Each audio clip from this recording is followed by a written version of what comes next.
हरवलेली वाट आणि सापडलेला आत्मविश्वास. एका छोट्याशा गावात अनिरुद्ध नावाचा मुलगा राहत होता.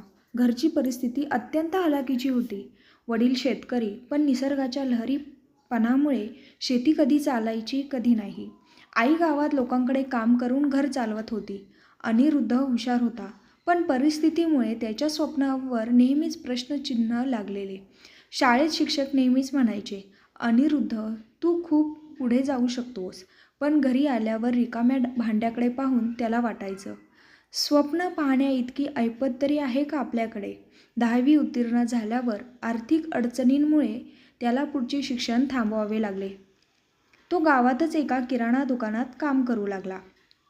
सकाळपासून रात्रीपर्यंत वजन उचलणं, हिशेब ठेवणं आणि मालकाच्या ओरड्या सहन करणं, हेच त्याचं आयुष्य बनलं.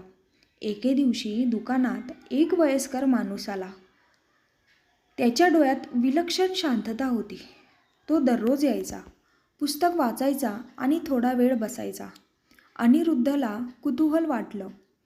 एक दिवस अनिरुद्धने विचारलं, "काका, तुम्ही रोज पुस्तक वाचता, त्याचा खरंच उपयोग होतो का?" काकांनी हसून उत्तर दिलं, "पुस्तक माणसाला श्रीमंत करत नाहीत, पण माणसाच्या विचारांना श्रीमंत करतात." ही ओळ अनिरुद्धच्या मनात घर करून राहिली. त्या काकांनी त्याला दर आठवड्याला एक पुस्तक द्यायला सुरुवात केली. सुरुवातीला अनिरुद्ध थकून वाचायचा, पण हळूहळू त्याला वाचनाची गोडी लागली.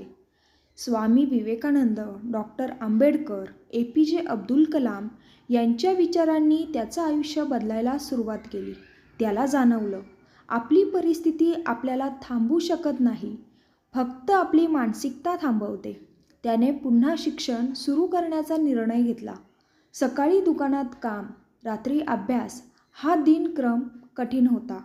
अनेकदा अपयश आलं, थकवा आला, अश्रूही आले, पण आता त्याच्याकडे एक गोष्ट होती, आत्मविश्वास. कित्येक वर्षाच्या मेहनतीनंतर अनिरुद्ध स्पर्धा परीक्षेत यशस्वी झाला आणि शासकीय अधिकारी बनला.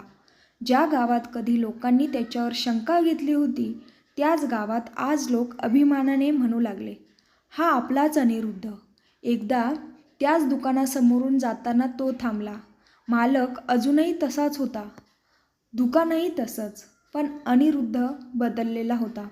त्याने स्वतःशीच म्हटलं, वाट हरवली होती, पण चालणं सोडलं नाही, म्हणूनच आज मंजिल सापडली. कथेचा संदेश: परिस्थिती कितीही कठीण असली तरी स्वप्न पाहणं थांबवू नका. मेहनत, संयम आणि आत्मविश्वास हेच यशाचं खरं सूत्र आहे.